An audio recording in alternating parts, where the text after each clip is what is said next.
pessoal, tudo bem com vocês? Espero que sim. Bom, eu sou a Flávia, eu sou professora de Biologia, eu trabalho para o governo do estado de São Paulo, tá? No colégio público, claro. E por conta dessa pandemia, nós temos que trabalhar com o quê? Teleaula, né? Ensino à distância. A nossa escola tem um blog onde estão sendo postadas as atividades. No entanto, eu gosto também de explicar o conteúdo para os meus alunos. Eu acho que só na leitura fica complicado. Então eu decidi fazer essas videoaulas. Sou completamente leiga, nunca fiz isso na minha vida, tá? Tô aprendendo.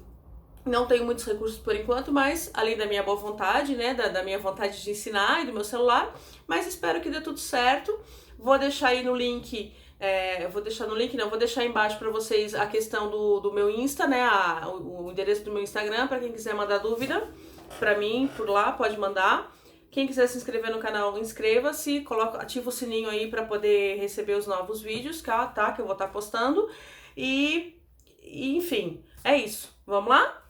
Hoje a gente vai falar um pouquinho sobre o reino vegetal, as características gerais, assim, uma introdução, na verdade, do reino vegetal, tá legal? E que é matéria, no meu caso, da minha turma do terceiro ano, mas pode ser que seja de séries diferentes, dependendo da abordagem do seu colégio, se é particular, às vezes também pode estar diferente, enfim, tá? Mas o conteúdo é esse. E eu espero colaborar com o aprendizado de vocês. Bom, os vegetais, eles têm algumas características. Então, todo vegetal, ele é eucarioto, ele é fotossintetizante, autótrofo, e ele é pluricelular. Vamos por partes. O que é um ser eucarioto? É um ser que tem uma célula eucariota. E aí é o seguinte, a célula eucariota é aquela que, além da membrana plasmática, né, que delimita a célula, ela vai ter uma membrana nuclear, né? Que é, na verdade, um envoltório nuclear que vai isolar o material genético do restante do citoplasma, tá? Este envoltório nuclear também pode ser chamado de carioteca, embora seja um termo mais antigo, mas pode ser utilizado também, tá?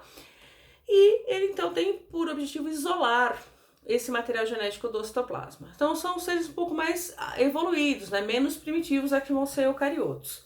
Ele é pluricelular porque ele possui mais de uma célula, tá?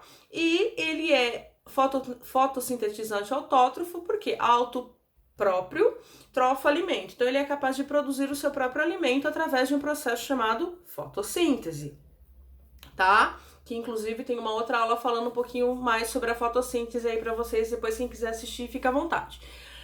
Muito bem, então essas são as características de todos os seres do reino vegetal.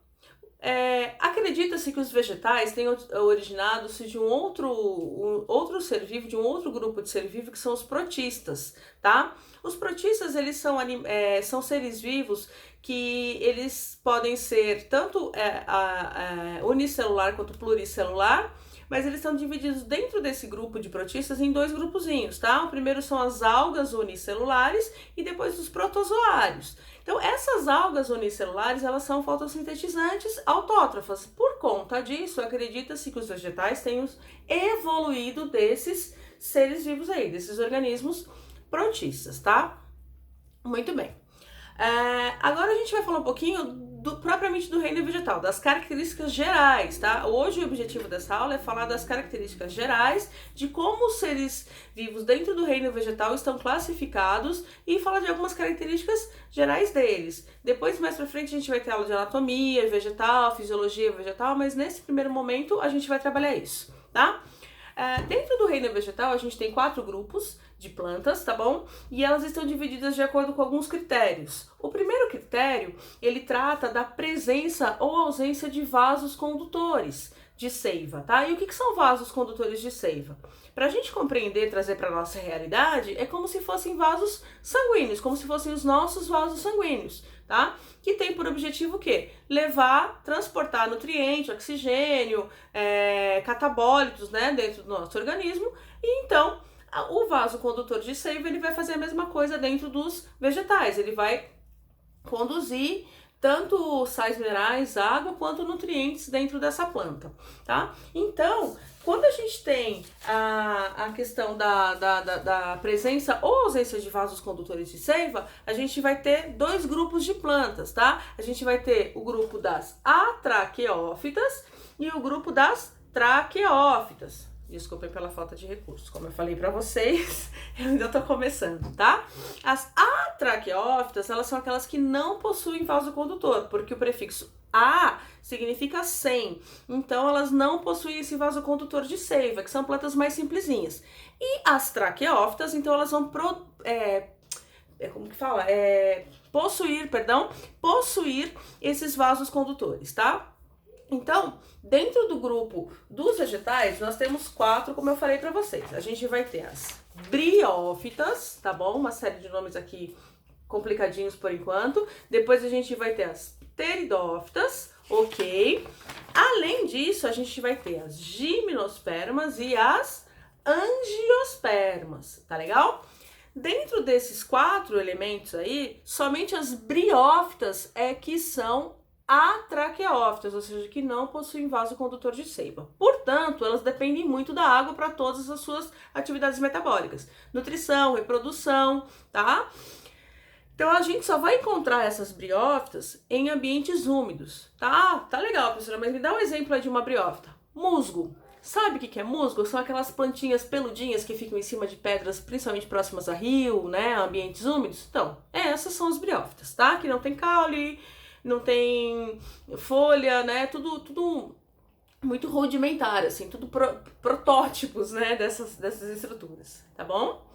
A partir do próximo grupo, que são os pteridófitos, a gente já vai ter vaso condutor de seiva. Portanto, são plantas que dependem menos de água, tá? Então, porque elas vão começar a conquistar o ambiente terrestre por conta da presença desses vasos condutores de seiva, tá?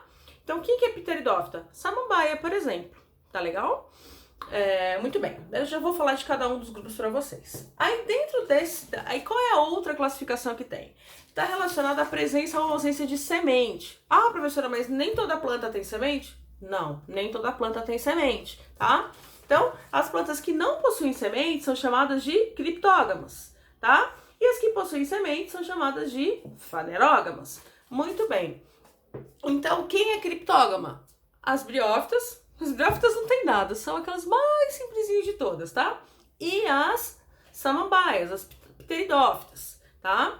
Então, as pteridófitas, que na verdade são samambaias hepáticas e avênicas, elas também não possuem semente, tá? Ah, mas elas se reproduzem? Sim, se reproduzem, tá? Através de outras estruturas, os esporos, tá bom? Que na samambaia a gente consegue ver isso melhor, que quando você tem, a gente tem sempre na cada avó, sempre tem uma samambaia, né? Fala a verdade. Então você olha ali atrás da folhinha, vocês veem uns pontinhos cor de laranja, marrom, né? Depende da planta. E esses pontinhos aí são os esporos, né? Que são os responsáveis, então, pela reprodução dela. É esses carinhas aí que vão acabar dando origem a uma outra samambaia. Um outro assunto pra gente trabalhar também, em outro momento, que tá falando sobre fisiologia, né? Funcionalidade das plantas. Então, não é o objetivo agora. Tá bom? Tudo bem? E as fanerógamas, então, são as que vão ter semente, que são as gimnospermas e as angiospermas. Tá legal? Então, briófitas, plantas mais simples, que a gente só vai encontrar em ambiente úmido. As samambaias, que são as pteridófitas, a gente vai encontrar num ambiente um pouquinho mais terrestres, vamos dizer assim, né? Que dependem menos da água.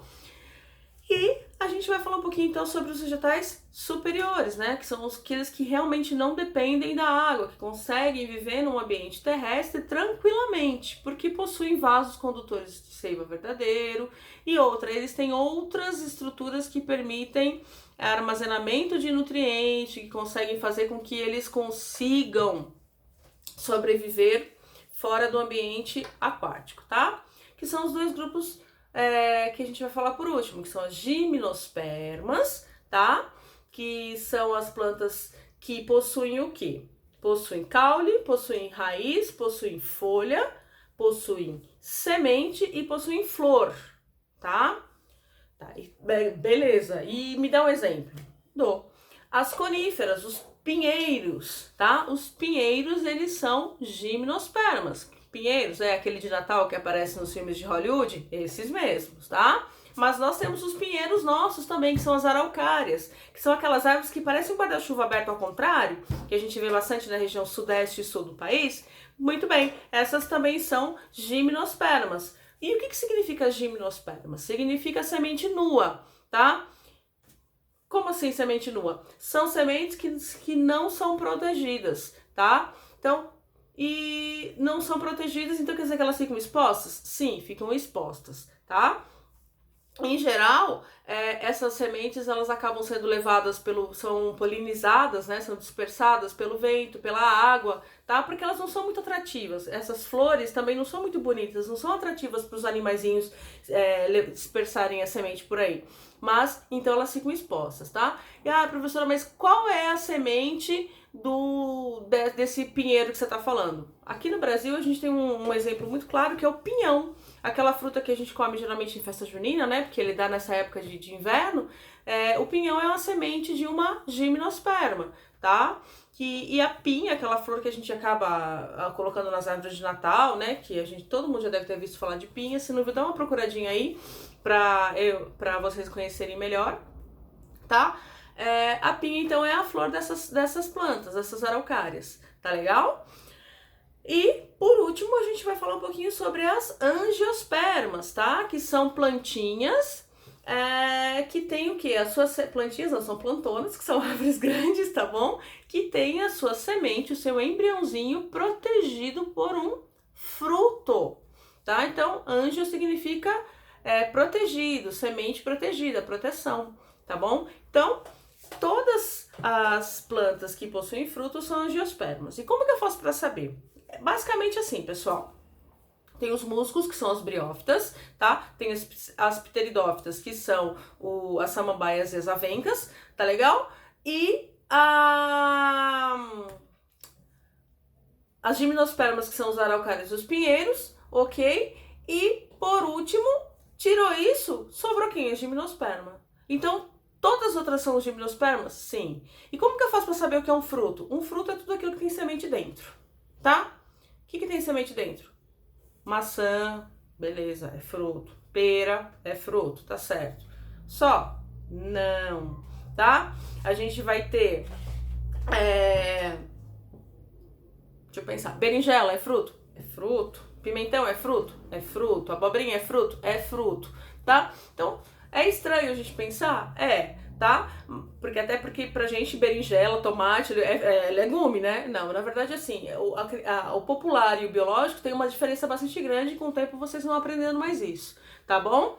Então, todas essas plantas são gimnospermas, todas elas possuem frutos, tá legal? Então é basicamente isso, as características gerais do reino vegetal, tá? Deixa eu só fazer uma correção, que eu falei que as pteridófitas incluem samambaias, avencas e hepáticas. Me desculpem, samambaias e avencas. As hepáticas, assim como os musgos, são briófitas, ok, pessoal?